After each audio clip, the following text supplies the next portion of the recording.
Mic की आवाज आ रही है कि नहीं आ रही है? तो मुझे बड़ी खुशी है, कई वर्षों के बाद इस क्लासरूम में दोबारा से स्वागत करने का अवसर मिला है श्री विनीत कुमार जी का।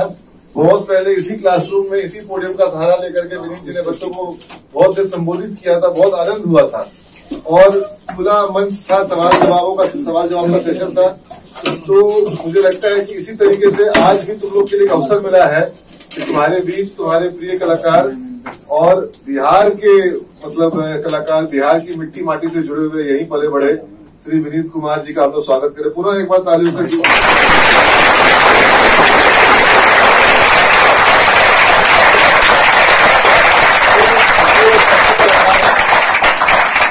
ये एक ऐसे कलाकार हैं जिनको न केवल नॉर्थ इंडिया में हिंदी बेल्ट में प्यार मिला, बल्कि साउथ इंडिया में ये यहाँ से ज्यादा प्रचर्चित है। अगर तुम लोगों से कोई है जो साउथ इंडिया की पिक्चर को देखता है तो तुमने वहां पर देखा है विनीत सर को, वहां पर इनकी और लोकप्रियता है। तो ये हिंदी के साथ साथ दूसरी अन्य भाषाओं में भी, हाँ, तो हर इंसान के अंदर मिलन है, तुम्हारे अंदर तो मिलन है। लापता करके कश्मीर ऐसा तो भूल गए, है ना? तो देखो, बहुत सारे विभिन्न और अच्छे रोल भी, हर तरह के रोल किए हैं सर ने। और हम तो कहते हैं कि जो विलन का भूमिका करना है वो ज्यादा कठिन है, क्योंकि उसमें आपको अपने लिए ही घृणा पैदा करवानी है। अपने लिए प्रेम हर कोई चाहता है, अपने लिए घृणा पैदा करवाना, जबकि समाज में विलन की कमी नहीं है, ठीक है। लेकिन उस विलन की भूमिका के संग न्याय करना, ये अपने आप में चुनौतीपूर्ण कार्य है। हाँ, और न सिर्फ विलन की बात, बल्कि मैं आपको बताऊं थिएटर के साथ, रंगमंच के साथ ये अपने युवा अवस्था से जुड़े हुए हैं। एनएसडी में इन्होंने पढ़ाई करी, नेशनल स्कूल ऑफ ड्रामा में पढ़ाई करी। और आज भी जो सबसे अधिक आनंद इन्हें किसी कार्य में आता है वो है नौजवानों के बीच उन्हें सिखाने में, उन्हें अपने कला का जो ज्ञान इनके पास अर्जित है वो ज्ञान बांटने में। तो अब मैं चाहूंगा कि सर अपनी बात आप लोगों के बीच रखें और तुम लोग के जो प्रश्न हो पूछो, किसी भी तरह के प्रश्न। जरूरी नहीं है कि प्रश्न सिनेमा के हो, जरूरी नहीं है कि प्रश्न जो है वो थिएटर के हो। तुम अपने जीवन संबंधित बातें भी सर से कर सकते हो, क्योंकि तुम एक बड़े भाई के रूप में, एक काउंसलर के रूप में अपने बीच में। आप तो इन लोगों के दादाजी के रूप में जिस भी रूप में पाओ, समझ लो कि भाई घर में दादाजी से भी तो प्रश्न जवाब करने का मन करता होगा। तो यहाँ आपके एक अभिभावक हैं जिनसे आप अपनी बातें कर सकते हैं। Thank you. बैठ के बोलना चाहेंगे सर? नहीं, हम ये हाथ में स्टैंड दिलवाते हैं। हाँ, मतलब सुनाई दे रहा है क्या? हाँ, पीछे थोड़ी दिक्कत होगी तो इधर खड़ो जाओ, इसको आगे करो। ये टिका लेंगे। ये अचानक मेरे सिर पे आया कि मुझे जो है आप लोगों से सामना करना है, तो मुझे मालूम ही नहीं कि आपका सामना मैं कैसे करूं। बोलना मेरी आदत है, मैं घंटों बोल सकता हूं, लेकिन बोल तो सभी लोग रहे हैं। काम की बात बोलने में जरा टाइम लगता है। तो मेरी ये बात समझ में नहीं आ रही है कि मैं अपनी बोलचाल कहाँ से शुरू करूं, कैसे शुरू करूं, क्या करूं। तो आप लोग अगर मुझे लीड दें सवाल से, तो मैं वहीं से शुरू करूं कि आप एग्जैक्टली क्या चाहते हैं। मैं एक प्रश्न इनकी तरफ से आपसे पूछता हूं। आप सफल हुए हैं, जिस भी इनकी नजर में सफल है, हमारी नजर में आप सफल हैं। इस सफलता के पीछे भाग्य का योगदान है, आपके परिश्रम का योगदान है, इस बात को आप स्पष्ट करें, क्योंकि ये लोग भी समझते हैं कि इनको भाग्य से इनका सफलता मिलेगा या इनकी परिश्रम से सफलता मिलेगा। अब ये सफल जो है, सफलता मेरी नजर में सफलता कुछ और है। मेरी नजर में सफलता जो है, आपका सांस चलते रहना है। अगर आपकी सांस नहीं चल रही है तो आप सफल नहीं हैं। क्योंकि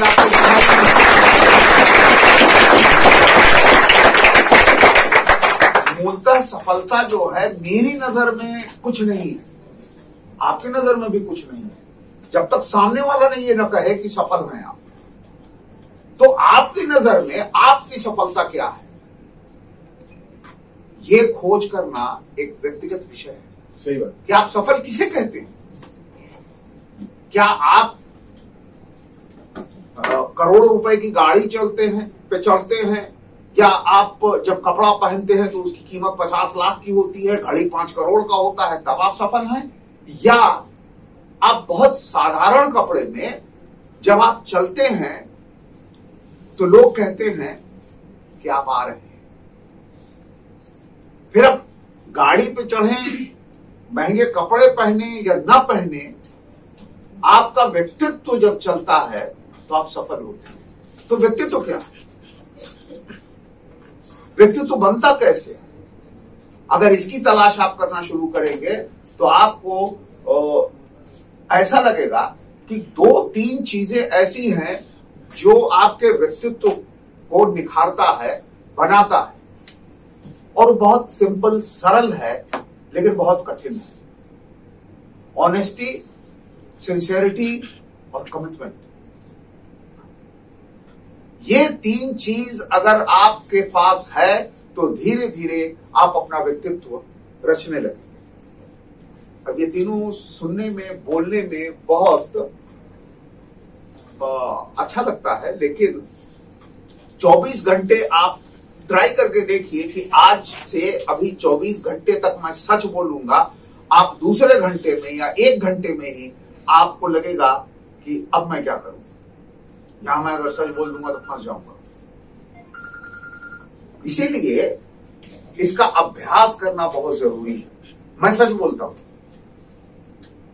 इधर की दुनिया उधर हो जाए, मैं कमिटेड हूं, मैं सिंसियर हूं, इसमें कोई मुझे हिला नहीं सकता है। और मैंने ये तय किया मैंने, कब तय किया मैंने? 1978। वरना तथाकथित रूप से, यानी सो कॉल्ड, मैं बड़ा आदमी होता।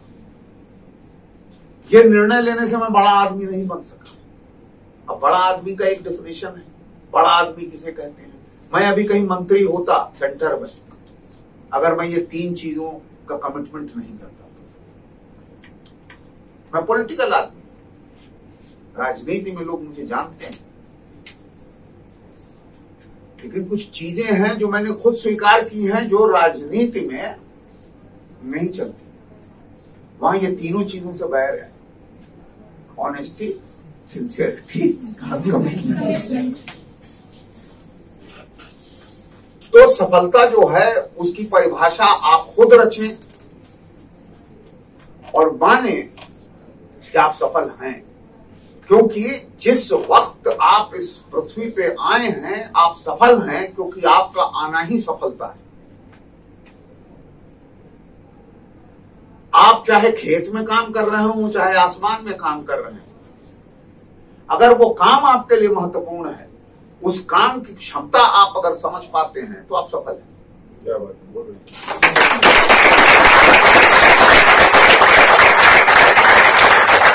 नगर में मैं बहुत पहले सफल हो गया था।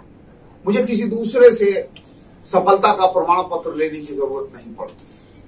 मैं सफल हूं, मैं काम करूं या ना करूं, मैं अपना जीवन जीता हूं, मुझे जीवन का अर्थ मालूम है, मुझे मालूम है कि जीवन मुझे क्या पाना है, क्या देना है, इसलिए मैं सफल। तो सफलता आपका अपना चॉइस है, या तो आप दूसरे की तरफ नजर उठा के देखते रहिए या खुद अपने अंदर नजर डालिए और अपनी सफलता खोज लीजिए।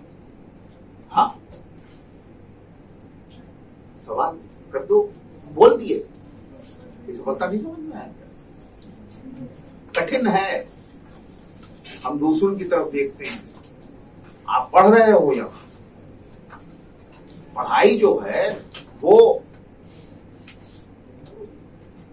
तब आपको समझ में आती है जब वो दूसरे के लिए उपयोगी होती है। अगर वो दूसरे के लिए उपयोगी नहीं है तो पढ़ाई नहीं है। पढ़ाई 2 किस्म की होती है। एक वो पढ़ाई होती है जिसको पढ़ के हम नौकरी करते हैं, और उसी के साथ एक और पढ़ाई होती है जहां कि हम ये समझ पाते हैं कि जीवन है क्या, हम हैं क्यों, हम आए हैं तो हमें करना क्या है। नौकरी नहीं, नौकरी तो एक ऐसी चीज है जिससे हम धन उपार्जन करते हैं और अपना घर चलाते हैं। घर चलाना जीवन नहीं है, पर्पस ऑफ लाइफ। हाँ, तो आपका पर्पस क्या है, ये आप खोजना शुरू करेंगे तो आपको धीरे धीरे समझ में आने लगेगा और धीरे धीरे वो बदलेगा। 10 साल, 20 साल, 25 साल, 50 साल, और उसके बाद आपको ये समझ में आएगा कहां से शुरू किए थे और हमने जीवन को कहां आके रोका है। मूलभूत रूप से जीवन में क्या जरूरत है? 2 रोटी दोपहर, 2 रोटी शाम, बाकी किसी चीज की जरूरत नहीं। जीवन बस इतना ही भर है और ये ऊपर वाला कहता है ये मैं दे दूंगा, लेकिन आपके अपने चॉइसेस, फिर आपके अपनी इच्छाएं जो जागती हैं, जो आपके डिजायर हैं, वो आपके जीवन को कॉम्प्लिकेट करती हैं। तो मैं ये करूंगा, आप कह तो देते हैं मैं ये करूंगा, लेकिन आपको ये पता नहीं रहता है कि मैं ये करूंगा क्यों। वो आप अपने लिए नहीं कर रहे हैं, वो किसी के दबाव में कर रहे हैं। वो दबाव एक्सटर्नल हो सकता है या इंटरनल हो सकता है, क्योंकि आपको ये लगता है कि मैं IAS बन जाऊंगा तो मैं ये हो जाएगा, मैं ये करूंगा। आपके अंदर कलाकार बनने का एक्सटर्नल दबाव था या इंटरनल? पता नहीं, मेरे अंदर तो कलाकार बनने की मेरे कोई लक्षण ही नहीं थे मेरे अंदर।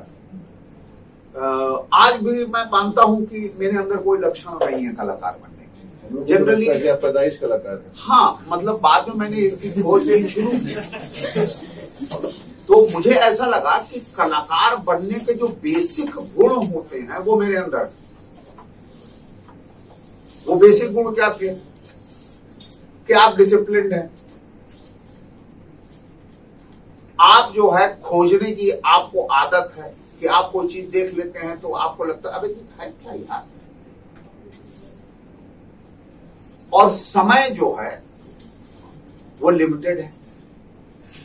ये 3 चीज ऐसी हैं जो कि अभिनय के लिए महत्वपूर्ण है। डिसिप्लिन, खोज और सीमित समय। क्योंकि अभिनय ऐसा नहीं है, जब हम अभिनय करना शुरू करते हैं तो उसकी एक सीमा निर्धारित होती है। ऐसा नहीं है कि अभिनय शुरू किए तो हम जो है सालों लगे हुए हैं एक चीज को खोजने में, उसकी सीमा है। तो किसी एक सीमा में डिसिप्लिन में रहते हुए आप कोई जब खोज करने लगते हैं तो आप अभिनय की तरफ बढ़ने लगते हैं, चाहे आप स्क्रीन पे कर रहे हो या स्क्रीन के बाहर कहीं कर रहे हो। जीवन में कुछ और करते हुए वो अभिनय ही कहलाएगा। आप जो काम कर रहे हैं वो भी अभिनय है। या आपके ऊपर है कि आप उसे देखते कैसे। यही 3 चीज आप भी करते हो ना। डिसिप्लिन में रहते हो, खोजते हो और उसकी एक सीमा है, तो यह अभिनय है। इसी में कुछ लोग कहते हैं यार तुम बहुत तेज हो, बहुत तेज हो, अच्छा है, अच्छा लगता है। जब टीचर ये कहता है तो आपको लगता है क्यों कहा गया।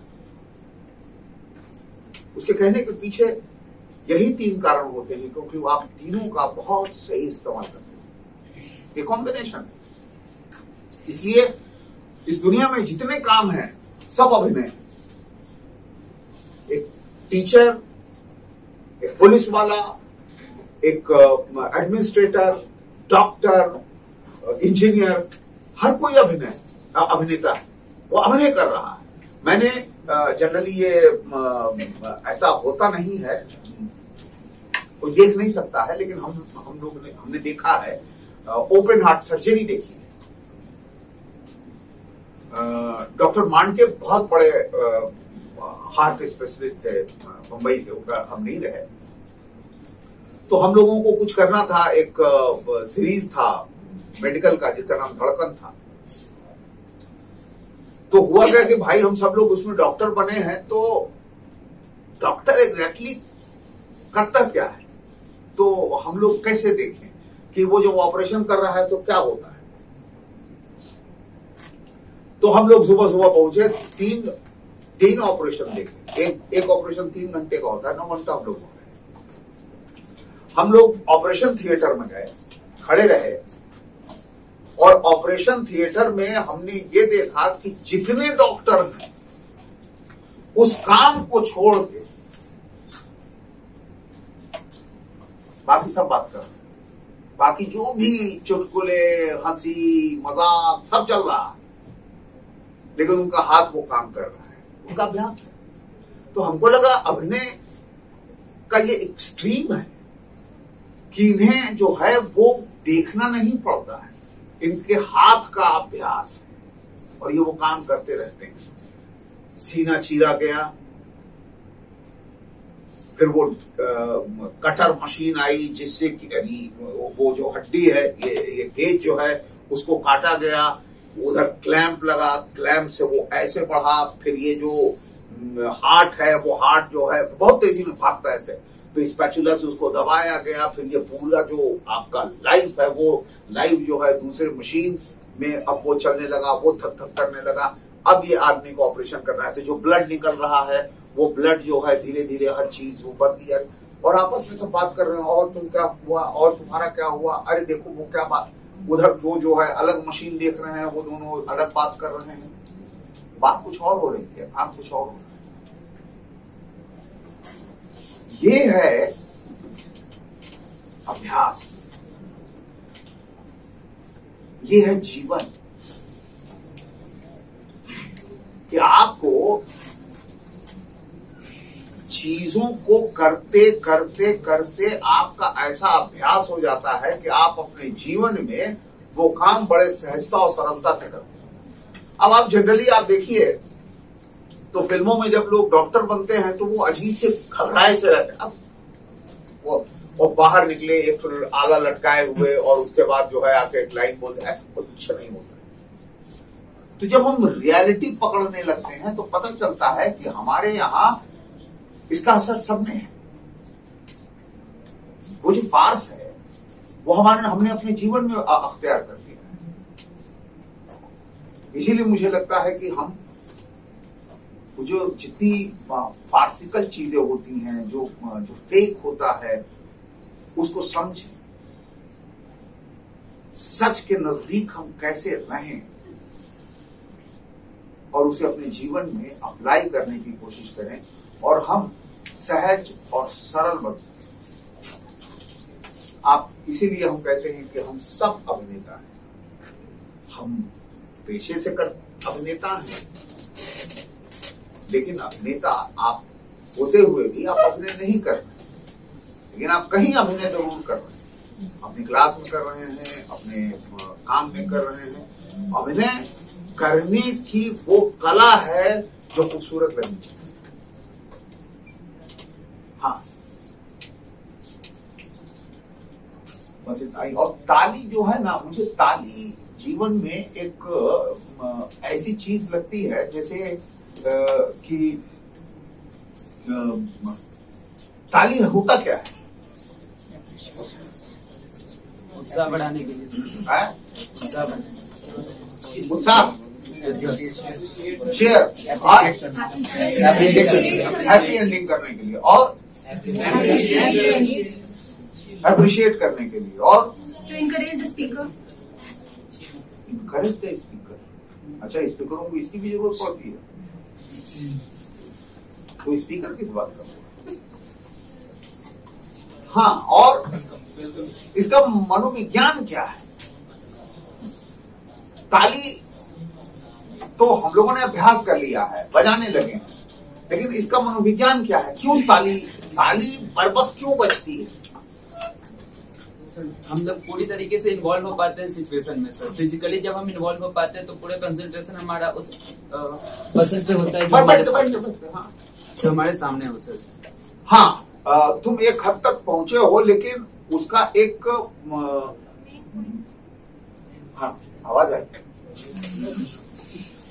कोई, वो पीछे जो है हेलो, अरे बात करना तो बाहर चले जाओ यार। ताली जो है वो आपका कथारसिस है। जब आपके अंदर जब कोई भी कुछ हो रहा होता है, कुछ भी, चाहे वो आप कला से संबंधित कोई चीज देखते हैं या आप कोई और चीज देखते हैं, किसी का अच्छा काम देखते हैं या किसी का अच्छा विचार सुनते हैं, तो आपकी रस निष्पत्ति होती है। जब रस निष्पत्ति होती है तो बरबस आपका शरीर ये व्यक्त करता है कि हम खुश हुए या हम दुखी हुए। तो खुश होते हैं तो आप वाह कर देते हैं, ताली बजा देते हैं, हंस देते हैं। दुखी होते हैं तो आप रो देते हैं या पीट देते हैं। तो ये रस निष्पत्ति है।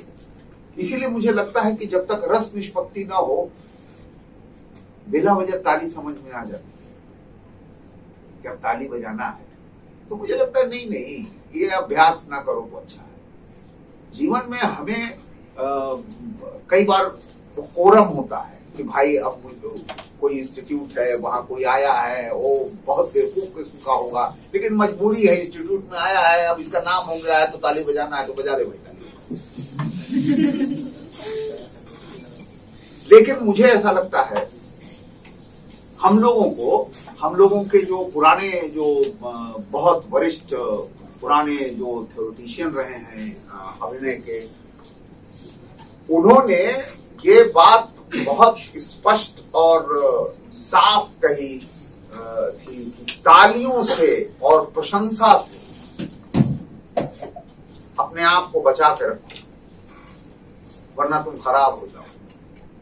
अगर किसी ने तुमको, अब ये जो है अप्लाई आप पे भी होता है, किसी ने तुमको कह दिया वाह तुमने बहुत अच्छा काम किया है, सतर्क हो जाओ, क्योंकि हो सकता है वो तुम्हें नष्ट करने के लिए कह रहा हो।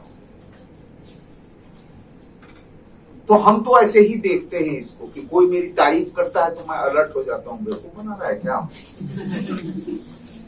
क्योंकि हम लोगों का काम जो है हवा में होता है, तुम लोगों का काम हवा में नहीं होता है। तुम लोगों का काम, उसके पीछे कोई एक ठोस वजह है। हमारे पीछे अभिनय करने के पीछे कोई ठोस वजह नहीं होती है। क्या होता है, ये रोल है भाई, ये लाइन है, अब उनका कैरेक्टर है जमीन पे और न ही वो लाइन का कोई अर्थ है। लेकिन हमें जो करना है, ऐसा करना है कि आपको वो बिलीवेबल लगे, तो हम लोग हवा में ही काटते हैं सब कुछ।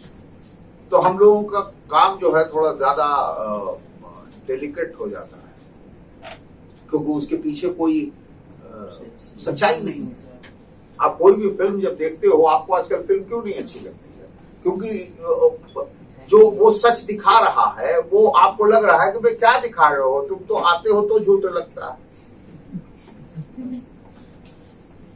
तो सच लगना जो है ना, एक बहुत महत्वपूर्ण सी चीज है, और हम लोगों को वो पकड़ने के लिए कुछ मेहनत करनी पड़ती है। हाँ, मेरी कुछ बातें तुम लोगों को नहीं समझ में आ रही होंगी, क्योंकि हम जो है वो हार्डकोर थ्योरी की बात कर देते हैं, वो सरल भाषा में थ्योरी है कुछ इसके पीछे। हाँ, कुछ सवाल करो, बोलो, पूछो, नहीं तो छुट्टी दो। सर, हाँ सर किससे बैठ के, सब कुछ बैठ के। सर किससे इंस्पायर हुए आप जो फिल्म? किसी से नहीं, इंस्पिरेशन खुद बनो, खुद इंस्पिरेशन बनो। मेरा कोई आइडियल नहीं है, कोई आइडियल नहीं।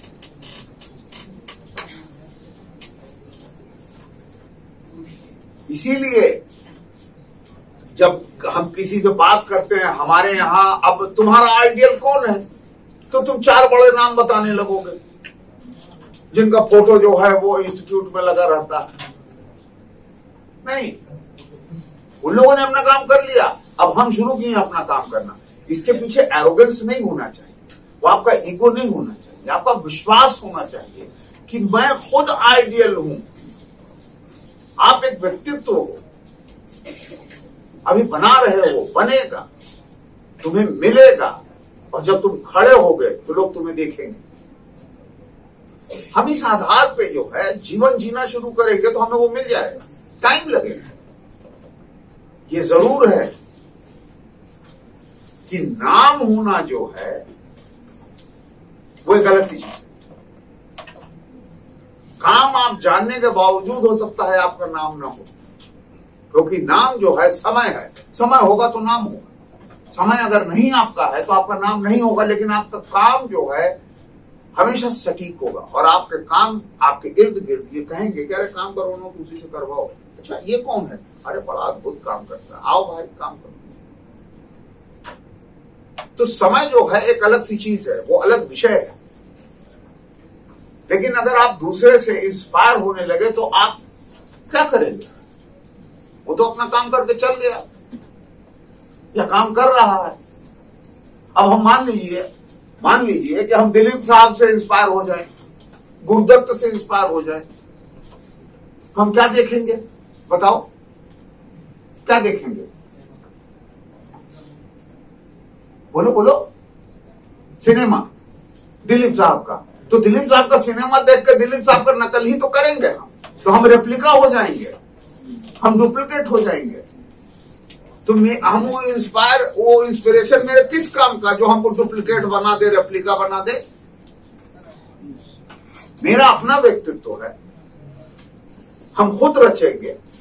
आपका अपना व्यक्तित्व आप खुद रचो, खोजो, मिलेगा, सब आपके अंदर है। चुप करा दिए इसको। वेरी गुड, आगे। सर मेरा एक क्वेश्चन है। हाँ सर मेरा नाम रोशन सोनी, हम बिहार के एक छोटे से गांव से बिलोंग करते हैं। हम भी छोटे ही गांव पे। हाँ सर, तो जैसे हमारा क्वेश्चन सर एक कैरेक्टर या फिर सर हमारा क्वेश्चन एक्चुअली जैसे आप बोल रहे थे कि आप एज अ दादा यहाँ पे। इधर आओ यहाँ खड़े हो, यहाँ खड़े हो, माइक लो और इनसे बातचीत करो।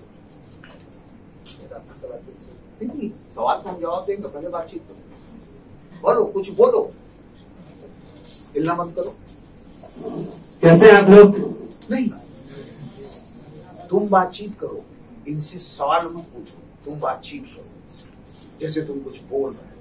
हम तुमको यहाँ सिर्फ इसलिए बुलाए हैं कि जब तुम बोलते हो ना तो तुम्हारे अंदर एक साथ कई चीजें पैदा होने लगती हैं और सब एक दूसरे पे ओवरलैप होने लगती हैं और एग्जैक्टली तुम्हें पूछना क्या है वो आएगा।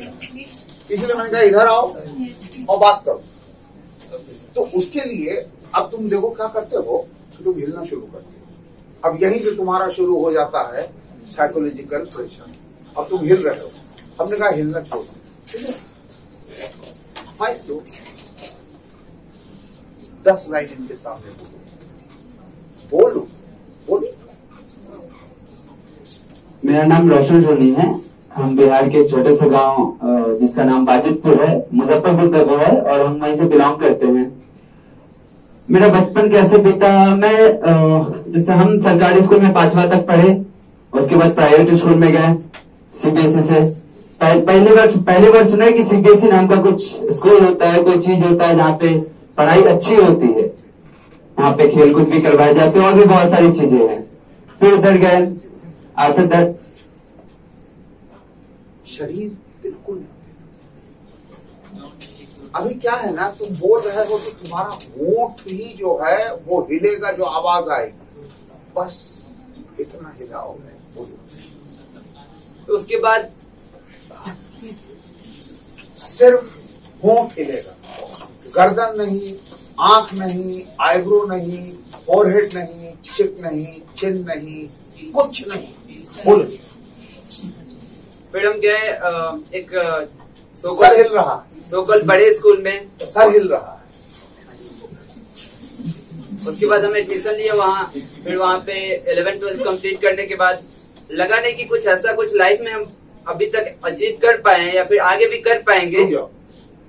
जब ये कुछ नहीं हिला रहा है तो तुम देखोगे कि इसकी हिचकिचाहट कम होने लगी। क्यों? ये जब हिलता है तो हिलने का एक नया अर्थ बनाने लगता है। यही होता है अपने शरीर की समझ और अपने कैसे करें।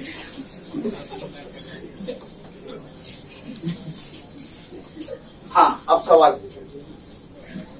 मेरा सवाल आपसे एक्चुअली मेरा सवाल एक दादाजी से है। अगर मेरे दादाजी होते तो हम जरूर उनसे पूछते, अगर वो इस एक्टिंग फील्ड में इतना आगे होते तो, कि बचपन में नॉर्मली हम लोग देखते हैं जनरली गांव में कि जैसे पहले कुछ देखते हैं पुलिस आई हमारे गांव में, फिर देखते हैं कि अरे पुलिस बनना सही रहेगा यार, बहुत मतलब इज्जत है इसमें। फिर कुछ दिन बीतता है, फिर आगे बढ़ते हैं हम लोग, फिर कुछ चीज देखते हैं अब ये चीज बनना है। अगर मूवी देख लिए तो वाह अब तो हीरो ही बनेंगे, और फिर क्या क्या होता है हीरो बनने के बाद, अनदर मैटर। फिर क्या होता है सर, जब हम आगे बढ़ते हैं तो और भी बहुत सारी चीजें हैं जो हम देखते हैं और हमें मन करता है कि नहीं अब पुलिस नहीं, पुलिस अच्छी चीज नहीं है, अब कुछ दूसरा बनते हैं, आर्मी बनते हैं। फिर आर्मी का मान लेते हैं बीत गया, फिर हम क्या करते हैं अब चलो कुछ ऐसा डिग्री ले लिया। बदलता क्यों है आपका सवाल ये है कि ये जीवन में बदलता क्यों हो? बैठिए, किसी के पास जवाब है? किसी के पास जवाब है? किसी के पास हो तो बोलो। हाँ बोलो। नहीं होता उस टाइम जब ये सब सोचते रहता है। सही है, उसके पास उस वक्त ज्यादा ऑप्शन नहीं रहता है, हर चीज देखे हुए नहीं रहता है कि पुलिस क्या होता है, एक्टर क्या होता है। इसकी वजह से वो जैसे जैसे आगे बढ़ता है जो ऑप्शन देखता है उस चीज को सिलेक्ट करते जाता है। और सर एक गोल फिक्स नहीं रहता है उसके। गोल सर उसके पास नॉलेज की भी कमी, नॉलेज सोर्स नहीं होता है। सोर्स, ये सब चीजें हैं जो आपके सवाल का जवाब है। और यार देखो, अगर मैं अगर टीचर हो जाऊंगा ना तो यहाँ किसी का शरीर क्या उसका बाल तक नहीं हिल पाएगा। मैं बहुत स्ट्रिक्ट हूँ और मुझे अगर यहाँ इससे दुगनी क्लास हो तो मैं एक एक को देखता रहता हूँ। मुझे सब पता है, मैं खड़ा करवा सकता हूँ कौन कौन जो है जिसके बदन में बेचैनी हो रही है, और अगर उसकी बेचैनी बढ़ रही है तो वो बाहर चला जाए, मुझे कोई आपत्ति नहीं, क्योंकि मैं मूर्ख नहीं हूं।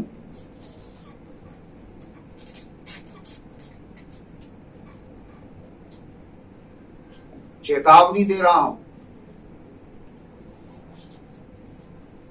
सुनना जरूरी नहीं है। आपका अपना वक्त है, आपको लगता है कि मुझे नहीं सुनना है, आप इज्जत के साथ बाहर चले जाइए। बाकी तुम्हारे जितने टीचर हैं उनको मैं समझा दूंगा। सवाल कोई भी हो, किसी प्रकार का भी हो, आप पूछ सकते हैं।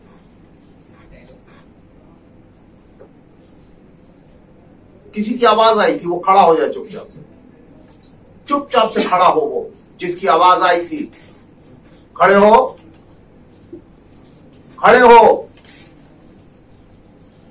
कि हम आए। मैंने कुछ नहीं, चल रहा है बहुत सही। नहीं, हाँ, तो इन सारी बातों से जो अभी सारी चीजें निकल के आई हैं, उसके पीछे सिर्फ एक ही चीज काम करती है, वो है आपका विचार। कि आप अपने जीवन में जब विचार नहीं कर पाते हो तो आप एक्सटर्नल से प्रभावित होते हो। एक्सटर्नल क्या है?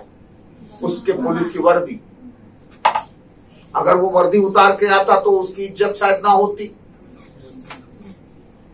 अगर उस गांव का सिपाही होता या हवलदार होता या दरोगा होता तो वो बहुत नॉर्मल होता। लेकिन वो वर्दी में आ रहा है तो वर्दी की अपनी एक इज्जत होती है। तो वो एक्सटर्नल प्रभाव होता है। वो एक्सटर्नल प्रभाव हमें विचलित करता है क्योंकि हमारा विचार कहा कि वो मैच्योरिटी नहीं है। उसी तरह से अगर हम मैच्योर 50 साल तक न हो तो हम ऐसे ही अपना प्लेटफॉर्म बदलते रहेंगे। इसीलिए हमें अपने विचार को मजबूत करने की जरूरत है, और विचार तभी मजबूत होगा जब आप इन 3 चीजों का पालन करेंगे, जो कि आपके विचार को डिगने नहीं देगा, और सिर्फ विचार करवाएगा। Honesty, sincerity, commitment. बिना विचार किए आप कोई काम ही नहीं कर सकते। जो ही आपके सामने कुछ आएगा, इस 3 के तराजू पे आप तौलेंगे। जो ही तौलना शुरू करेंगे, आप विचार करने लगेंगे कि अब क्या करें, तो फंस रहे। इसीलिए हम जब बदलते हैं अपना पैटर्न सोचने का, कैसे ये आ गए तो इनसे हम प्रभावित हो गए, वो आ गए तो उनसे प्रभावित हो गए, वो सब एक्सटर्नल है और हम एक्सटर्नल से प्रभावित होते हैं। इसके पीछे वजह जो है वो है बाजार। हम बाजार से नहीं बच सकते, बाजार से लड़ना मुश्किल है। बाजार जो है हम उसके गुलाम हैं। हम इसे कैसे बचें? अगर आप इससे नहीं लड़ेंगे तो आप अपना जीवन नहीं जी पाएंगे। आप अपने घर में कभी सोच के देखें, क्योंकि इंस्टीट्यूट में तो आप पढ़ते रहते हैं, हलचल रहता है, लोगों से मिलते रहते हैं। जब आप अपने घर में अपने कमरे में बैठें, शांत होकर ये विचार करें कि आप 24 घंटे में अपना जीवन क्या अपने मन से जीते हैं? सोच के देखें और आप पाएंगे कि आप अपना जीवन नहीं जी रहे हैं। आपको जो बाजार कह रहा है डायरेक्टली इनडायरेक्टली आप वो कर रहे हैं। मैं क्यों कह रहा हूं? क्योंकि मैं बाजार से ही लड़ रहा हूं। मैं हार्डकोर बाजार में बैठा हूं और मैं उस बाजार से लड़ रहा हूं।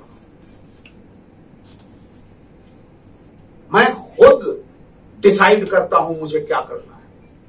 मैं खुद डिसाइड करता हूं कि मुझे क्या पहनना है, मुझे क्या खाना। आप कहेंगे मैं भी तो करता हूं।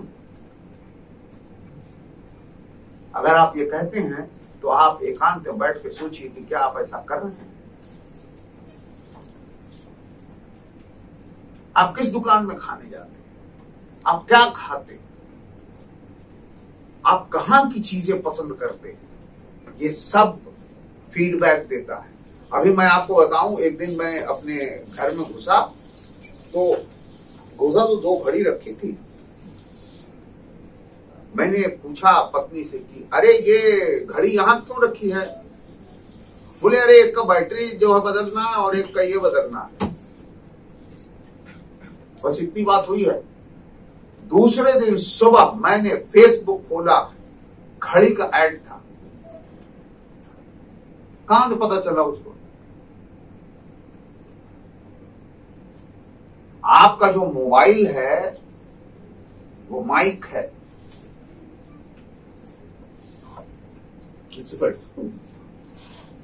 वो सब सुन, जो भी आपके जीवन में हो रहा है, चूंकि अभी आप उस सिस्टम को, उस सत्ता को चैलेंज नहीं कर रहे हो, इसलिए आप एग्जिस्ट नहीं कर रहे हो। इसीलिए आप उसके लिए प्रोडक्ट, ऐसे प्रोडक्ट हो जो 5 पैसा कमाता है, उसका 4 पैसा मैं ले लूं।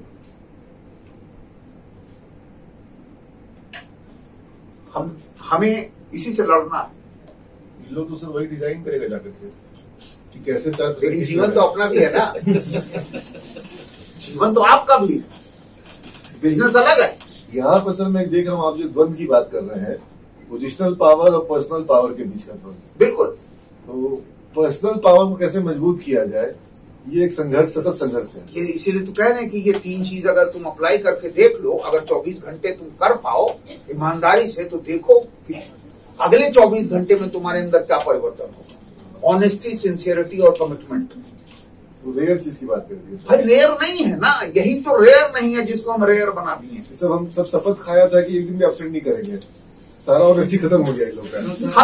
हम ये कह रहे हैं कि आप जो है क्लास नहीं आते हो, अगर जिस दिन क्लास नहीं आते हो, ये कोई बहुत बड़ी बात नहीं है, लेकिन क्या आपको इसकी पीड़ा है? अगर है तो आप सफल। हमें वो पीड़ा ही नहीं है कि हम क्लास आज नहीं गए। वो पीड़ा तो होनी चाहिए ना कि आज क्लास छूट गया। इसीलिए आप इस प्रोफेशन में जाओगे, लेकिन आपका भी तो अपना जीवन है, आप भी उसी में बंधे रहो। आखिर क्या वजह है कि इस दुनिया में पैसे वाले कम हैं? क्योंकि जिनके पास पैसा है ना, वो पैसे का अर्थ समझते हैं, इसीलिए उनके पास पैसा बढ़ता है। वो पैसे से खेलते नहीं है। जिसने जिसने पैसे से खिलवाड़ किया वो एक आम जीवन जीने वाला प्राणी बन जाता है। ये तो खैर तुम लोगों को मालूम ही होगा कि पैसा कैसे खींचते हैं। लेकिन अगर वही पैसा जो तुम्हारे पास है कोई दूसरा खींच रहा है तो इसकी समझ भी तो तुम्ही को बनानी पड़ेगी। हाँ, आगे बोलो कुछ। हाँ, बैठ गए। Good afternoon sir, thank you for sir. मैं आपके बारे में जानना चाहता हूँ, आप कहाँ से हैं और कहाँ तक पहुँचे, आपकी जर्नी।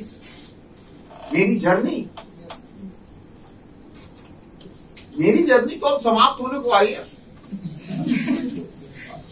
और हमको लगता ही नहीं है कि मेरी कोई जर्नी हुई है। हम जी रहे हैं। हम इसी शहर में पैदा हुए। उस शहर का नाम, उस गली का नाम था वाकरगंज और अशोक राजपथ पे एक होटल हुआ करता था नटराज। और इस शहर का वो सबसे पहला ऐसा होटल था जो, या बिल्डिंग कहिए, जो 7 माले की, नटराज होटल। नाम सुना हो? नहीं ना? कॉन्वेंट स्कूल जानते हो ना? इंडिया कॉम्प्लेक्स वहां पर हम लोग का ब्रांच था। कॉन्वेंट स्कूल, अगर आप गांधी मैदान की तरफ से आ रहे हो तो कॉन्वेंट स्कूल ये लेफ्ट जा रहा है, उसके ठीक अपोजिट नटराज होटल, सिटी में नटराज गली। हाँ, उसी गली के अंदर। मूलतः मैं यूपी का हूँ, जौनपुर, खेतासराय, लखमापुर, लेकिन पिताजी यहाँ चले आए थे तो मैं पैदा यहाँ हुआ। मैंने पहले सेंट जेवियर में कुछ दिन पढ़ा, उसके बाद पटना कॉलेज हाई स्कूल में पढ़ा, उसके बाद बीएन कॉलेज में पढ़ा, उसके बाद लॉ कॉलेज में पढ़ा नहीं, नाम लिखा है, क्योंकि मुझे मालूम है कि पढ़ना मेरे बस में नहीं है। मैं पढ़ नहीं सकता था। 7वीं क्लास में मेरे समय में बोर्ड होता था और पिताजी ने कहा कि अरे ये रिजल्ट तो ले आओ अपना, पहली बार फर्स्ट क्लास फर्स्ट आए हो तो एक तो तुम्हारे पास हो कुछ कि जिसमें फर्स्ट क्लास तुम दिखा सको। लेकिन हमें उसमें इंटरेस्ट नहीं, कभी रहा ही नहीं। पता नहीं क्या इंटरेस्ट था, मुझे मालूम नहीं। 74 के आसपास मैं पहलवान आदमी था, मैं एक्सरसाइज करता था, हेवी एक्सरसाइज करता था।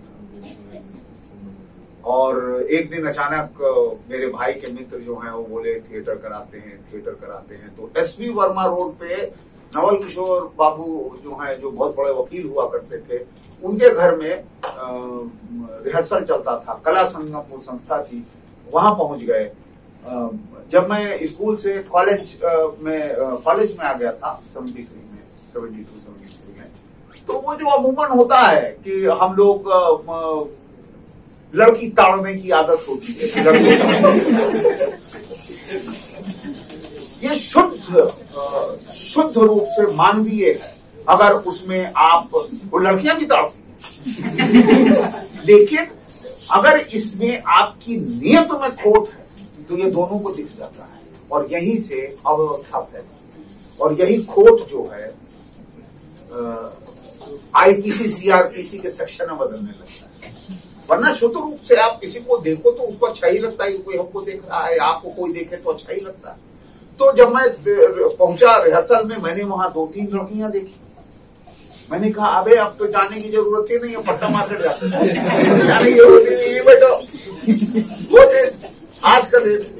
तो मैं उन सारी लड़कियां जो अब दादियां बन चुकी हैं, मैं उनका आभारी हूं जिनकी वजह से मैं यहाँ तक न वो होती न मैं थिएटर करता, सीधा सपाट। बाकी जो वजहें मैंने बताई कि सिंसियरिटी, कमिटमेंट, ऑनेस्टी, ये सब मेरे अंदर था, जिसकी वजह से हम काम करते रहे तो सीखते रहे।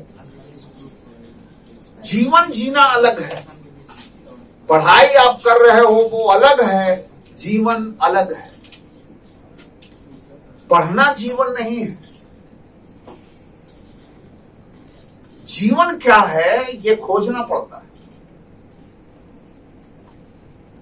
आज भी बिना लड़कियों के मैं नहीं रह सकता हूँ। लड़कियों से बात करना बहुत जरूरी है।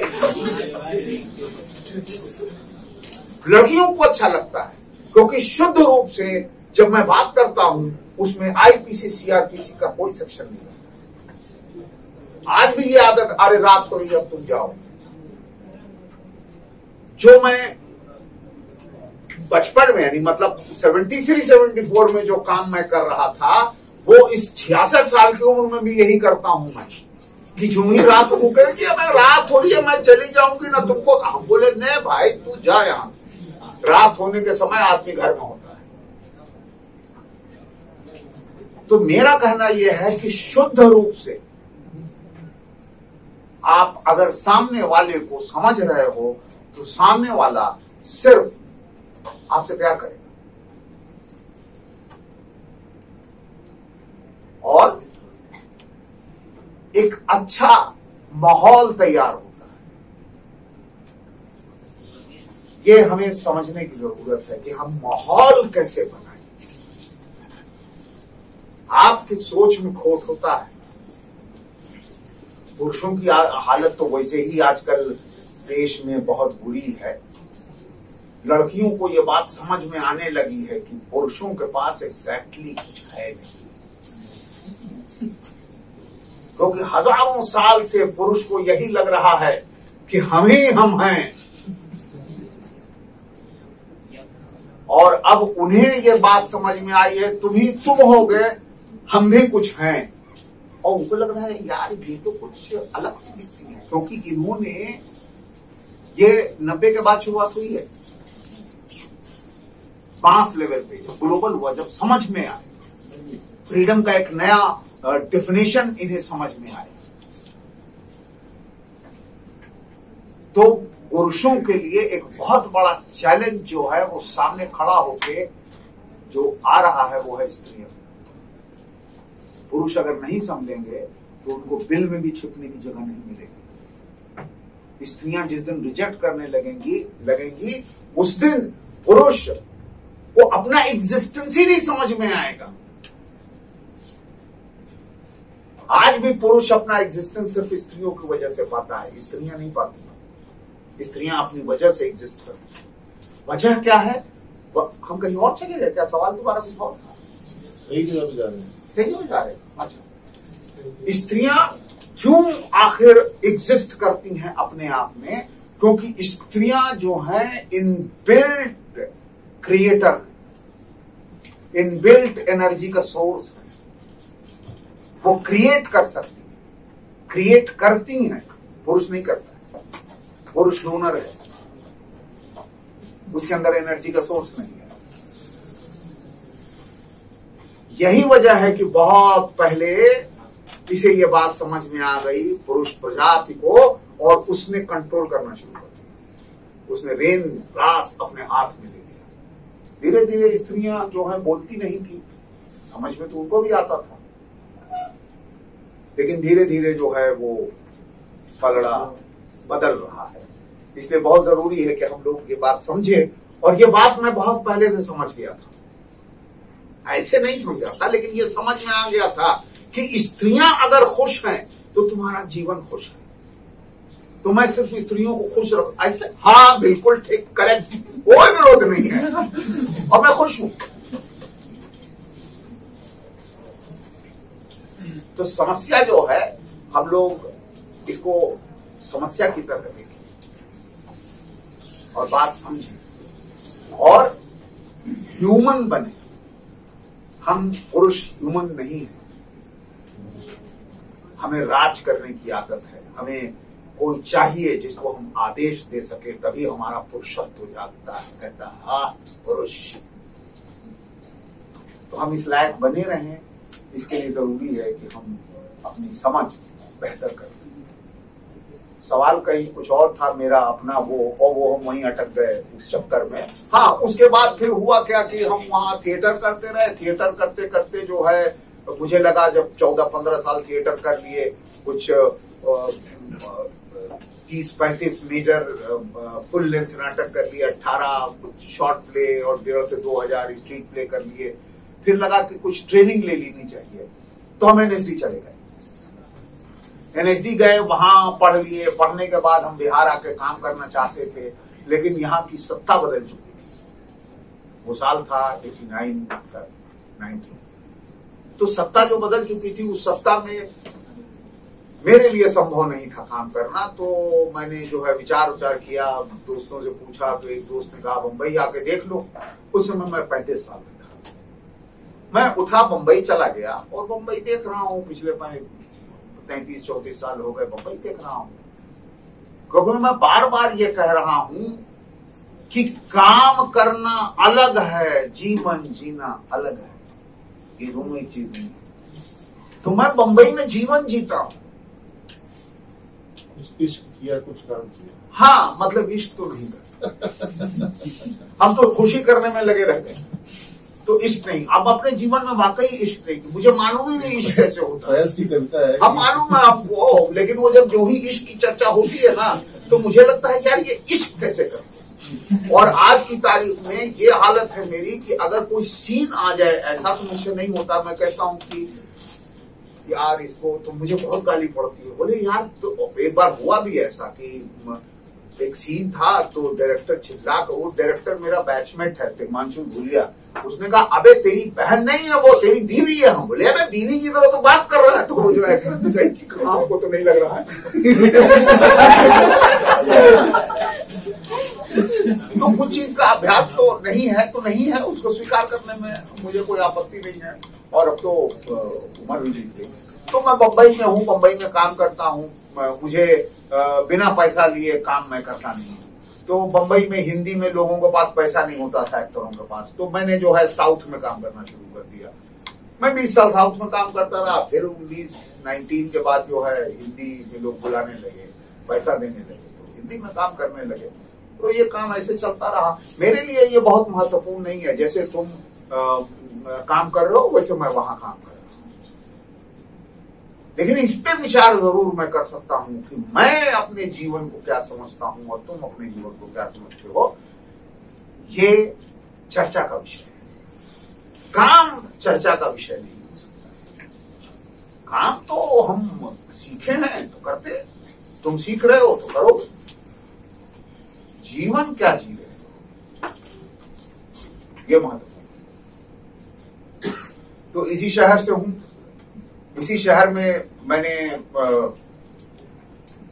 सब कुछ किया। इसी शहर, अब शहर ऐसा बदल गया है कि मुझे ये अपना शहर नहीं लगता है। क्योंकि उस वक्त सिर्फ एक ही पुल था, चनैया टाणा पुल, बस। अब तो पुल ही पुल है, जहां देखो वहीं पुल है। इस बैच का नाम भी ब्रिज बैच है। ब्रिज बैच है लोग।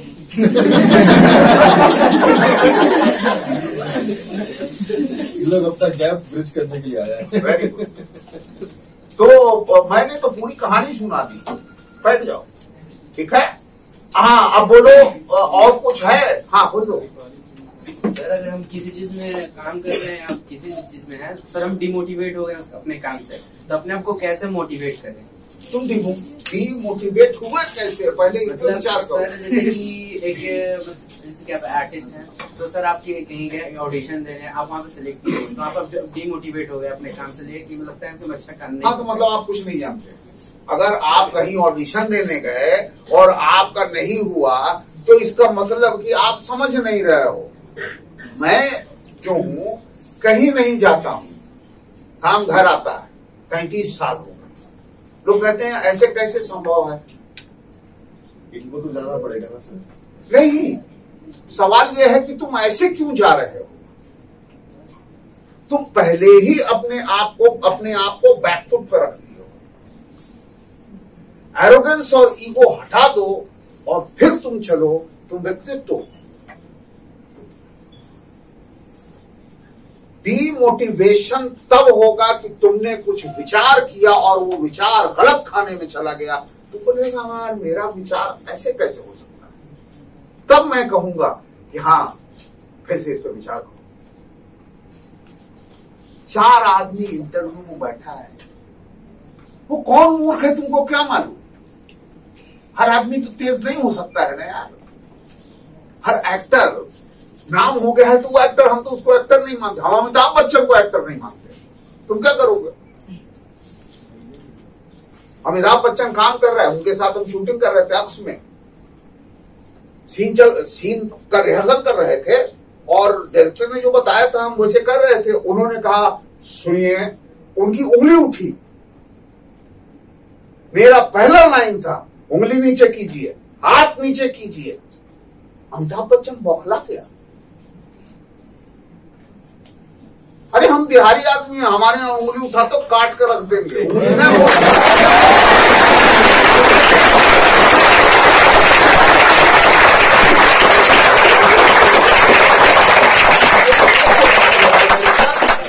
हमारे यहाँ बिहार में कोई उंगली उठाता है तो आपको बेचैनी होने लगती, नहीं उंगली नीचे कर मेरे अंदर है। उंगली मत उठाइए। उंगली उठाने का मतलब दोष। हम ये ईगो और एरोगेंस से परे बात कर रहे हैं। अगर हमसे नहीं हो रहा है तो हमें बैठाओ और समझाओ। सीन तो करना है ना। आप इंस्ट्रक्शंस जब देने लगोगे तो मतलब आप हमसे बड़े हो क्या? हम नहीं मानते। आपका जीवन कोई लेके नहीं जा सकता, आपके विचार कोई लेके नहीं जा सकता। लेके क्या जाएगा? एक इंटरव्यू अगला दे देंगे। कोई तो होगा मुझे समझने वाला। किसी दूसरे की वजह से मेरा मोटिवेशन अगर डाउन होता है तो हमें अपने अंदर झांकना चाहिए, अपनी चेकिंग करनी चाहिए कि क्या है, क्या मैं अभी भी उस सीमा तक नहीं पहुंचा हूं जो बहुत कॉन्फिडेंट हो और इन सवालों का जवाब दे सका। मोटिवेशन कैसे चला जाएगा? आप पढ़ ही रहे इसलिए रहे हो, आपके पास एक कॉस्ट्यूम है, एक ड्रेस है, आप इसे आते हो, रोज पढ़ते हो। अगर नहीं पढ़ रहे हो तो रोज तुम्हारा मोटिवेशन फैक्ट ये है कि मोटिवेशन भी बाहर खोजने की चीज नहीं है, वो भी अंदर है। वो भी अंदर से ही होना चाहिए। और जब तक तुम्हारा खुद पे आत्मविश्वास है तब तक कोई दूसरा तुम्हारा मोटिवेशन कम नहीं करता। बहुत लोग आते हैं मिटाने वाले, हम अपने आप में मोटिवेट बुलंद है। वो आएंगे ही इसलिए। भाई सवाल उठता ये है कि इतने लोग यहाँ हैं, सब लोग तो जाएंगे नौकरी ही करने ना। अब कल को कहीं तुम इंटरव्यू देने गए हो, बगल में ये बैठा हुआ है, अभी जैसे बगल में बैठे हो, अगर इंटरव्यू में बैठे होते तब तक 4 बार तुम्हारा मोटिवेशन ढीला कर चुका होता है। आप ढीले हो गए होते हो, उसका जाता, उसको मालूम था कि इसको कुछ भी बोल दो इसका मोटिवेशन हिल जाएगा। वैचारिक जो स्ट्रेंथ है वो बढ़ाने की जरूरत पड़ती है जब आपका मोटिवेशन बहुत जल्दी शिफ्ट करता है। मोटिवेशन और कुछ नहीं है, खुद का कॉन्फिडेंस। अब ये सारी चीजें बड़ी थिन लाइन होता है, एरोगेंस और ईगो। वैसे छोटे छोटे तुम तरीके अपना सकते हो। तुम कुछ संकल्प लो, जो संकल्प लो उसको पूरा करो। जैसे छोटा संकल्प लिए कि मैं ऐसे ऐसे क्लास करूंगा, मैं इतने बजे तक अपना काम करूंगा, उसको पूरा कर रहे हो। जब जिद्दी बन जाओगे इस तरह से हर चीज में मोटिवेशन पूरा करोगे, मोटिवेशन हाई रहता है। जो सोचे सो किए, इस तरह का जिसके अंदर इच्छा शक्ति आ जाएगा। हम संकल्प की जो बात कर रहे हैं सर, वो जीवन में अपना ही संकल्प तोड़ते चलोगे, मोटिवेशन लो रहेगा, बनेगा ही नहीं, आएगा ही नहीं। हाँ, क्योंकि अभी आपको जो है मूलतः अपने से कुछ कमाते हो नहीं ना? नहीं, बस खाली नहीं बोल दो, समझ में आ गया। तो जब अपने से अर्जन कुछ नहीं कर रहे हो तो ये सारी चीजें, अभी एक दिन तुम डिसाइड करो कि आज जो है किसी दुकान में जाके काउंटर के पीछे कहेंगे यार तुम्हारे यहाँ काम करेंगे। आप जान सोचो कि हमारे यहाँ अब तो शुरू हुआ है कि छुट्टियों में लोग हम अभी जब हम विदेश गए, एक बार तो कनाडा गए थे, वहां देखे कि सब घास इतना काटता है, इतना काम करता है दुकानों में ये सारे स्टूडेंट्स, और बहुत प्राउड फील करता है कि जब उसको $7.5 1 घंटे में पड़ता है। मैकडोनल्ड में बर्तन धोते हैं बच्चे वहां पर, लेकिन उनका समर ट्रेनिंग है, उससे खुद अर्न करते हैं। बिल्कुल। वहां सीखते ये हैं द प्राइड ऑफ वर्क, काम की गरिमा। जैसे एक हमने करवाया था एक बार कि आप किसी भी गरीब व्यक्ति का एक दिन का जो अर्जन है उसके बदले में आप करके दीजिए। अब चाहे कोई रिक्शे वाला हो, कोई मोची हो, कोई सफाई कर्मचारी हो, उसका काम आप करिए। तो डिग्निटी ऑफ वर्क जो है कि काम होता है और वो उसी काम से अपना घर चला रहा है, और उस काम को करके अगर वो 100 रुपए कमा रहा है तो तुमको वो 100 रुपए की कीमत समझ में आएगी जो तुम हाफ प्लेट चाउमीन में उड़ा देते हो। करके तो देखो, करो। वो घर से थोड़ा प्रॉब्लम जरूर होगा, मतलब, लेकिन वो फिलहाल घर में बताने की जरूरत तुम्हारा नहीं है। ईगो खत्म करेगा। अगर तुम आधा किलो कचरा हटाओगे तो आधा टन कचरा तुम्हारे दिमाग में से हटेगा। अरे यही सोच लो कि हम लोग इंस्टीट्यूट कितने बजे खुलता है? 8 बजे। आप ये कहो कि भाई हम जो है 7 बजे आ जाएंगे और 7 बजे हम लोग इस पूरी सड़क को जो है झाड़ू लगा साफ करेंगे। करवाए हुए सर? नहीं, रोज ठान लो ये करेंगे रोज, और यहाँ आएंगे, अपना कपड़ा पहनेंगे, क्लास करेंगे। तुम देखोगे कि अंदर कुछ हो रहा है। यही प्रण है कि हम प्रण लिए ये करेंगे। बैठो। हाँ भाई, चले क्या? हाँ उठो, क्या बोलो?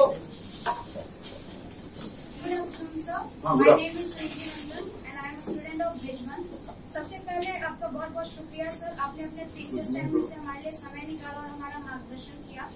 मेरा सवाल ये है सर कि जैसे आज का दौर है, हमारे युवा सिर्फ और सिर्फ doctor, engineer, software engineer, IT sector के पीछे जाते हैं, बहुत सारे ऐसे सेक्टर्स के पीछे जाते हैं, लेकिन उन्हीं युवाओं में acting skill, singing skill, dancing skill, हर चीज छुपा होता है, लेकिन वो उन चीजों पे भरोसा करने के बजाय इन चीजों को ज्यादा महत्व देते हैं, सॉफ्टवेयर इंजीनियर बनना, इन चीजों पे। तो सर, हम अपने अंदर के छुपे हुए स्किल्स पर कैसे भरोसा करें?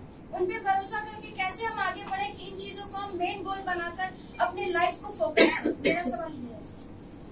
वो क्या है कि एक चीज जो बहुत स्पष्ट है कि हम अपने जीवन में रिस्क नहीं लेना चाहते हैं, रिस्क फैक्टर जो है मिनिमल रखना चाहते हैं। तो जाहिर है कि अब एक्टिंग, सिंगिंग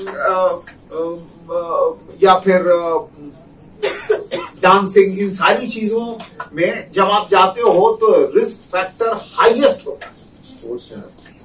स्पोर्ट्स में तो फिर भी जो है आपको कुछ हो जाएगा, शायद एक आदमी स्पोर्ट्स का समझदार मिल जाएगा। आधे क्रिकेटर बैठे हैं लेकिन उनको पता है कि इंडियन टीम में जाने में क्या है। हाँ, वो तो खैर अब उतनी ऊंची दौड़ तो बहुत मुश्किल है, उसके लिए तो जो है कई पुल चाहिए, तो बहुत मेहनत उसमें लगता है कि भाई हमने अपने जीवन का 100% जो है अब रिस्क गेम ही है। तो आप अगर ऐसे देखें तो हमारे जो हम जिस आर्ट एंड कल्चर फील्ड में हैं, उस फील्ड में आप देखिए कितने फ्रस्ट्रेटेड, डिप्रेशन में रहने वाले लोग हैं। हम आपको हम खाली अपने यहाँ हिंदी बेल्ट की बात कर सकते हैं, साउथ में भी होगा, वहां भी हमने किया है, लेकिन यंग एज में सुसाइड केसेस साउथ से भी बहुत ज्यादा है, बहुत ज्यादा है। डिप्रेशन तो ऐसा है कि मतलब 7 बजते बजते 8 बजते बजते वो जो है बेचैन हो जाते हैं, इसलिए कि हम कैसे दारू पिए। क्यों? क्योंकि वो उसके बाद उनसे बर्दाश्त नहीं होता है, क्योंकि वो भूलना चाहते हैं अपना जीवन, क्योंकि उनको लगता है मुझे तो ये मिला ही नहीं, किसी को मिल गया है, वो भी भूलना चाहता है क्योंकि वो और उससे ऊपर जाना चाहता है। इसलिए पूरा जो हमारी जो सोसाइटी है, जो समाज की जो एक सोचने की प्रक्रिया है, वो बिल्कुल यही है कि कम से कम रिस्क लो और ज्यादा से ज्यादा रिजल्ट पाओ। तो इसलिए ये सब जो है हम लोग ऐसे सोचने लगते हैं। लेकिन बहुत सारे लोग हैं जिनको लगता है कि नहीं, तो लोग कई हैं, कई एक्ट्रेसेस हैं, कई एक्टर हैं, जो डॉक्टर हैं, जो इंजीनियर हैं, जो IT सेक्टर में रहे हैं, उन लोगों ने छोड़ के, वो तापसी पन्नू है, कई हैं, उसे काम छोड़ के आए हैं। पलाश से न्यूफोरिया में डॉक्टर, हाँ, बढ़ता जा रहा है धीरे धीरे, लोग आने लगे हैं क्योंकि उनको लगा है कि अब हम सिक्योर हो गए हैं, घर में भी लोगों को अब ये सवाल नहीं होगा, तो उसके बाद वो आते हैं। तुम चमक के पीछे मत भागो, सिंगिंग करने में मन लगता है सिंगिंग करो, एंजॉय करो सिंगिंग को। बिल्कुल। आजकल तो वैसे भी कई चीजें हैं कि आप जब आप गाना गाते हो तो YouTube पे लोग डालते रहते हैं। आजकल तो जो है मतलब ऐसा अतरंगी डालते हैं कि मतलब कई बार हमको भी लगता है कि हाँ पागल हो गया क्या यार। अब तो शिक्षक भी अतरंगी हो गए। हाँ, जय महाकाल के पढ़ाते। बिल्कुल। तो उसके लिए समाज के लिए चिंतित हो, अच्छी बात है, लेकिन ज्यादा चिंता करोगी ना तो समाज खा जाएगा। इसलिए पहले स्ट्रांग बनो, उसके बाद आंदोलन करेंगे। आंदोलन इसीलिए नहीं, देश में आंदोलन हुआ ही नहीं कभी भी। 75-74 वाला भी आंदोलन जो है वो हम तो चूंकि उसमें लोग फ्रंट लाइनर थे, हम ही लोग की वजह से आंदोलन था, लेकिन वो भी एक भ्रम था हम लोगों का। तो आंदोलन करने के लिए वैचारिक शक्ति जो है बहुत मजबूत समाज की होनी चाहिए, तभी आंदोलन हो सकता है। और तुम जो सवाल कर रही हो वो आंदोलन से जुड़ा हुआ है, और वो आंदोलन जो है पुरुष जीवी से है। पुरुष जो है वो डिसाइड करता है, नहीं नहीं ये क्या करोगे तुम, नहीं वो करो, चलो ये नहीं करना। माँ तो एक बार सुन भी लिया, हाँ अच्छा बेटा ठीक है, देख लो जो करना हो कर लो, लेकिन पिता ऐसा नहीं। इसीलिए धीरे धीरे ठीक होगा, समय लगेगा, चीजें ठीक होंगी, लेकिन आर्ट एंड कल्चर हमेशा से रिस्की रहा है। चाहे वो कबीर का समय भी था तो भी वो उतना ही रिस्की था। तो अच्छा है, ढेर सारे अगर गायक हो जाएंगे तो गाने की जो कला है वही समाप्त हो जाएगी। बट हाँ हाँ हाँ हाँ। Good afternoon sir, I am Ujjwal from bridge 1। मेरे आपसे ये क्वेश्चन है सर कि हम किसी चीज से मोटिवेट होकर आज हम शेड्यूल बना लेते हैं कि आज हम इस 5 घंटे पढ़ेंगे, 4 घंटे सोएंगे, उसके बाद फिर ये काम करेंगे, कुछ भी करेंगे, और फिर जब कल से हमें उस चीज को करने की बारी आती है तो फिर हम उस चीज को भूल जाते हैं, हम उस चीज को फॉलो नहीं करते हैं। तो इसमें जवाब भी तो तुम ही दे रहे हो यार, भूल जाते हो, नहीं करते हो, करो ना भूलो। फोकस नहीं रहता है कि हमको उस चीज करना है, नहीं फोकस करो, फिर फोकस करो, हर चीज का जवाब तुम्हारे पास है। इसी को कहते हैं एस्केपिज्म, पलायनवादी होना, पलायन करना। एक यहाँ पर बच्चों को बताना चाहूंगा सर एक बात। एक एक्सपेरिमेंट हुआ था स्टैनफोर्ड यूनिवर्सिटी में, जिसको कहा गया मार्शमेलो एक्सपेरिमेंट। मार्शमेलो थ्योरी नाम पड़ गई बाद में, मैंने कुछ बच्चों को दिखाया था शायद। तो छोटे छोटे बच्चे जो थे, जो कि क्लास 3rd में होंगे, 2nd में होंगे, 4 साल से ऊपर उम्र के और 8 साल से कम उम्र के, उन बच्चों के बीच में एक्सपेरिमेंट किया गया। उन बच्चों के प्लेट में एक मार्शमेलो रखा, उनसे पहले कुछ सवाल पूछा छोटा मोटा, और सही जवाब देने पर उनको बोला तुमको मार्शमेलो दे रहे हैं। मार्शमेलो टॉफी की तरह होता है, खाते हैं। तो बोला कि अगर तुम लेकिन वेट करोगे, मैं बाहर जा रहा हूं कुछ काम से, और तुम इसको अगर नहीं खाओगे तो तुमको एक मार्शमेलो और मिलेगा, बोलो क्या चाहिए। बच्चा क्या जवाब देगा, एक और चाहिए। बोला वेट करोगे, बोला हाँ वेट करेंगे। जब वो बाहर जाते हैं, आधे से ज्यादा बच्चे वेट नहीं कर पाते हैं। उनको टेम्पोररी जो होता है ना रिलीफ, या फिर जो कहते हैं कि इमीडिएट ग्रेटिफिकेशन, इमीडिएट ग्रेटिफिकेशन, त्वरित रूप से अपने आप को सुख देने की, जैसे तुरंत व्हाट्सएप चेक कर लो क्या आया है, तुरंत से कुछ ये कर लो, चाय पीने चलो, खुद को तुरंत से सुख देने की भावना, इससे बाहर निकलना होगा। आधे बच्चे जो है वो मार्शमेलो के लिए वेट नहीं किए, बाकी आधे ने किया। अब जब बाद में अगले 10-12 वर्षों तक उन बच्चों का स्टडी किया गया तो ये पाया गया कि जो लोग वेट कर पाए थे उनका नंबर अधिक था, वो अधिक सफल थे, स्पोर्ट्स में थे, रिलायबल थे, उनकी जो बोलते थे वो अपनी बात को पूरा करते थे, दोस्त उन पे भरोसा करते थे, टीचर उनकी तारीफ करते थे, वो स्पोर्ट्स में भी थे, वो कल्चरल में भी थे, वो पढ़ाई में भी थे। और जो लोग वेट नहीं कर पाए थे वो तुरंत मिजाज के थे, वो तुरंत अपना उनका बात चेंज करते थे, फ्लिकरिंग माइंड के थे, वो लोग परफॉर्मेंस उतना बढ़िया नहीं कर पा रहे थे, ठीक है, वो टिक नहीं पा रहे थे अपनी बात पर। तो तुम वही मार्शमेलो, तुम वेट नहीं कर पाने वाले बच्चे रहे होगे कि सामने आया तो बस वेट नहीं हो पा रहा, ले लो। तुमको अपना इच्छा शक्ति मजबूत करना होगा कि मार्शमेलो सामने पड़ा है, भूख लग रही है, मन कर रहा है, लेकिन हम नहीं खाएंगे, हमको एक और चाहिए, वो एक और मिलेगा। तुम्हारा जो लक्ष्य है, छोटा छोटा मार्शमेलो एक बहुत छोटा लक्ष्य हुआ, लेकिन तुम्हारे जीवन के बहुत बड़े बड़े लक्ष्य इसी तरह से तुम हासिल कर सकते हो अगर तुम छोटे छोटे जो तुम्हारे इंस्टेंट ग्रेटिफिकेशन है उसको कुर्बान करने को। और जो जीवन इंस्टेंट, जैसे कोई बच्चा है वो सिगरेट का आदत लगा लेता है, बाहर क्लास चल रही है, वो बाहर दोस्त के साथ गप करने में बैठ गया, इंस्टेंट ग्रेटिफिकेशन में लग गया। तो इंस्टेंट ग्रेटिफिकेशन से तुमको निकलना पड़ेगा।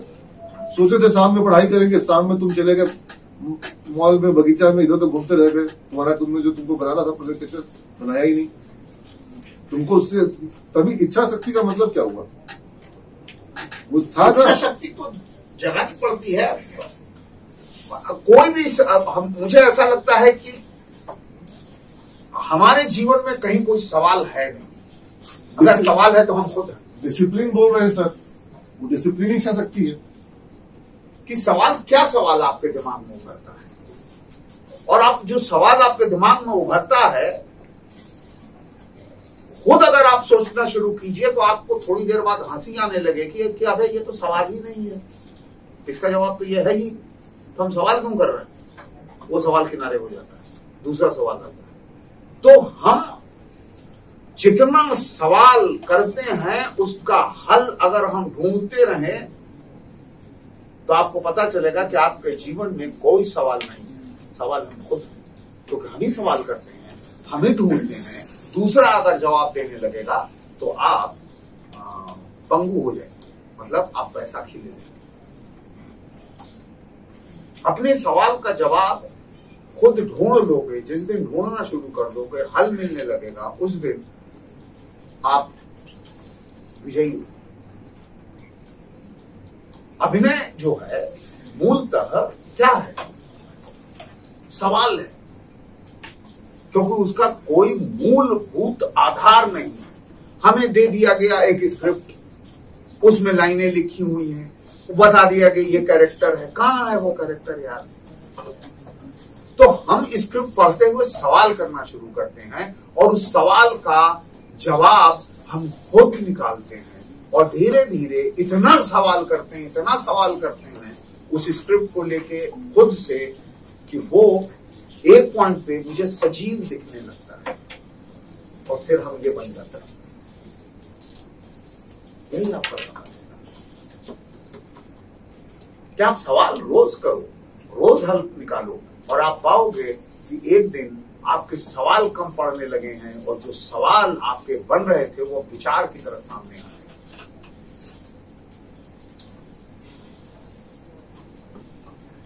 तो अच्छा है, सवाल पैदा हो रहा है, लेकिन हल भी खुद ही ढूंढना चाहिए, क्योंकि हल ढूंढने में कहीं हमको नहीं लगता है कि वो फिजिक्स, केमिस्ट्री या ऐसी कोई चीज हो तो उसके लिए कोई टीचर की जरूरत पड़े। लेकिन जीवन से संबंधित कोई भी चीज जब सवाल आता है तो उसका हल को ढूंढ लेना चाहिए और तुरंत एक्सेप्ट करना चाहिए, भाई मेरी कमजोरी है। तो उस टाइम हल भी दो तरह का निकलता है, एक भाई ऑब्वियसली कॉन्फ्लिक्ट होगा, लेकिन उस टाइम कौन से हल को हम कोई हल इस्तेमाल कर लो। 24 घंटे में तुमको लगेगा कि नहीं वो हल सही था, अगला दिन दूसरे हल में लगाओ, क्योंकि जीवन तो आपका है। अब आप मान लीजिए कि मेरे पास आ गए और मैंने आपको हल बता दिया, पता चला कि आपको लग रहा है ये गलत होगा, अगर आप वो चुने होते तो आप ज्यादा मजबूत हो पाते उसको लेकर।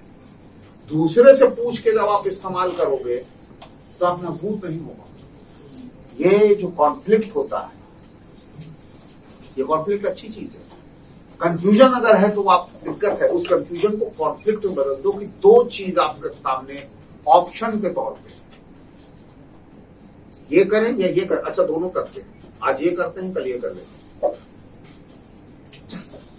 हम लोग तो बहुत करते हैं, क्या दिमाग में आए यार ये जो है ना इस तरह का है, तो आज के रिहर्सल में जब अगर शूटिंग कर रहे हैं तो पहले टेक में जो है वो अप्लाई कर देते हैं। पहले टेक में अप्लाई किया लगा ये सही है, फिर भी चेक करने के लिए दूसरे टेक में हम दूसरा अप्लाई कर देते हैं। तो ये ट्रायल एंड एरर बेसिस पे तो हम लोग पूरा जीवन जीते हैं। जिस दिन विचार जो है वो मजबूत होने लगता है उस दिन ट्रायल और एरर जो है कम होने लगता है। इसके लिए पेशेंस की जरूरत है, संयम। जल्दी कोई चीज नहीं मिलता है। जल्दी अगर कोई चीज मिलती है तो आप समझ लीजिए वो समय है और समय चलता है, वो एक दिन निकल जाएगा। तो जो मिला है जल्दी वो जल्दी जा भी सकता है, लेकिन जो आप अपनी मजबूती से, अपने विचार से, अपने संयम से जो प्राप्त कर रहे हैं वो कहीं नहीं जाएगा, वो आपका रहेगा, आपके अंदर रहेगा, और वही मजबूती आपको आपके जीवन को मजबूत बनाएगी। धीरे धीरे समझ में आ जाएगा। अभी जिस दिन कमाने लगोगे ना उस दिन समझ में आ जाएगा। कई चीज तो धन कमाने से समझ में आने लगता है, जब आप बाजार में खड़े होते हो और धन कमाते हो।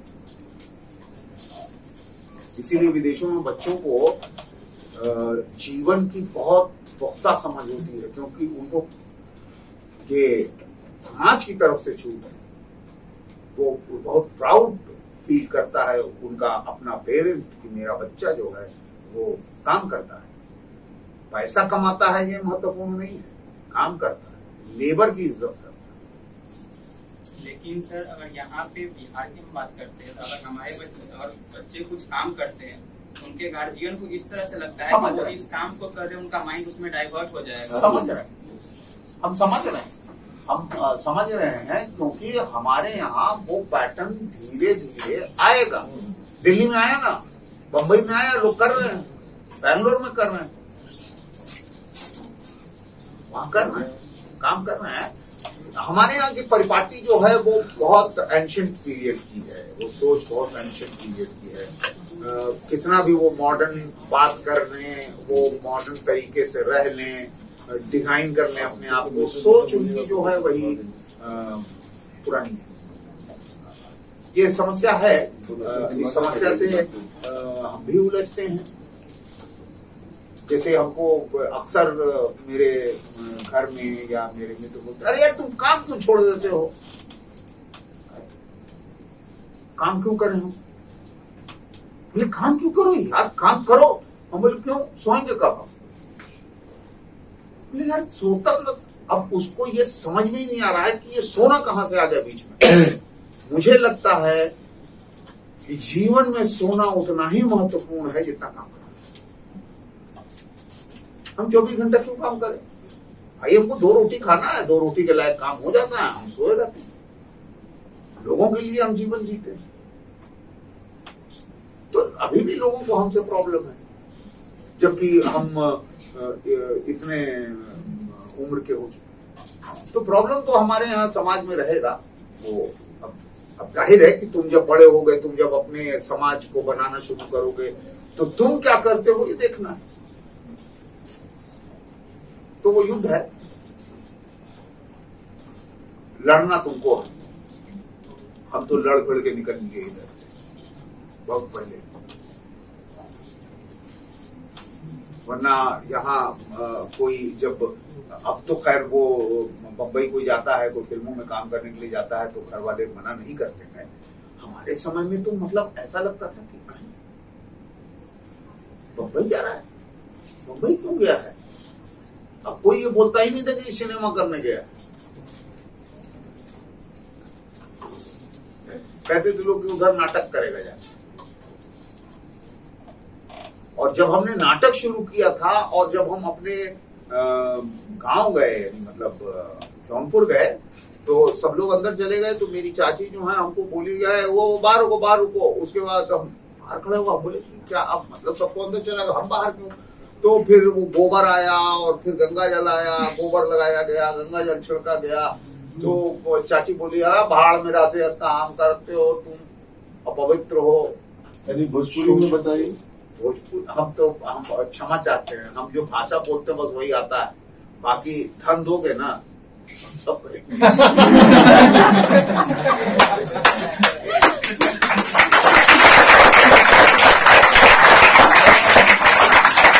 हाँ कोई बचा है? बहुत देर बोल लिए भाई, बताओ कोई है? बैठ जाओ बेटा। इन लोग का बैच सुबह का आया हुआ है सर। हाँ बिल्कुल sir. My name is Ankit, I am from invest to. मेरा सर आपसे 2 क्वेश्चन है, जिंदगी को कैसे जीना चाहिए, और सेकंड क्वेश्चन सर आप बताया कि आप जब यंग थे तो भी एक्सरसाइज करते थे। तो सर मैं जिम जाता हूँ, मैं साल भर से जिम जाता हूँ। बहुत से लोग ऐसे हैं कि मुझे डीमोटिवेट करते थे, वो बोलते हैं कि जब तुम जिम छोड़ दोगे तो तुम्हारा मसल्स लूज हो जाएंगे वगैरह वगैरह। तो सर खुद को कैसे डीमोटिवेट होने से मतलब बचाएं, और ये करना सही है सर कि एक टाइम पे आके मतलब दिक्कत करेगा, क्योंकि आप बहुत ही एक्सपीरियंस पर्सन है, इसलिए आपसे मेरा क्वेश्चन है। पहला सवाल तुम्हारा क्या था? जिंदगी को कैसे जीना चाहिए सर? तुम जी लो, तुम डिसाइड करोगे ना, हम कैसे डिसाइड करोगे? सर आप एक्सपीरियंस से क्या होता है? एक्सपीरियंस से क्या होता है? वो धीरू भाई अंबानी होते हो बोलते जाओ साइकिल पे तुम कपड़ा बेचो, वो वही काम करते थे, वो तो यही बोलते ना कि भाई हमने साइकिल पे कपड़ा बेचने से शुरू किया था।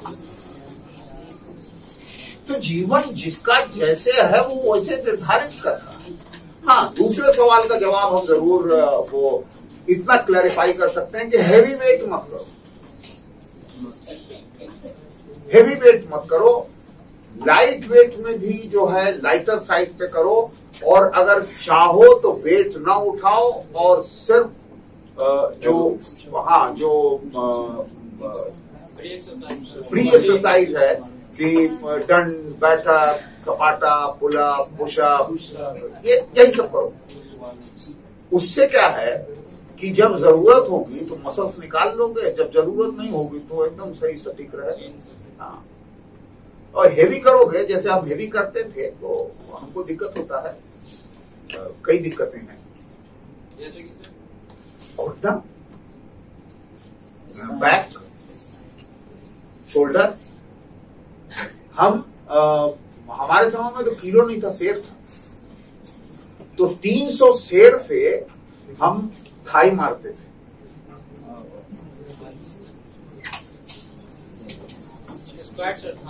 हाँ,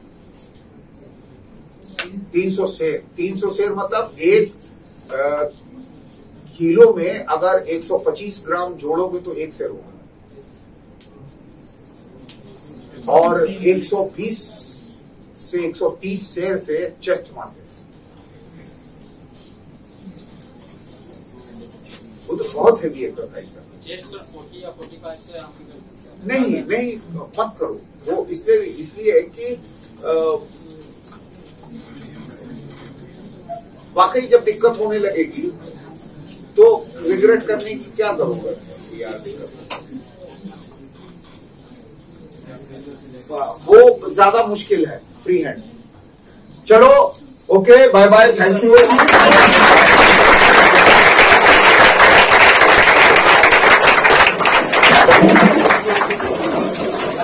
बजते रहनी चाहिए।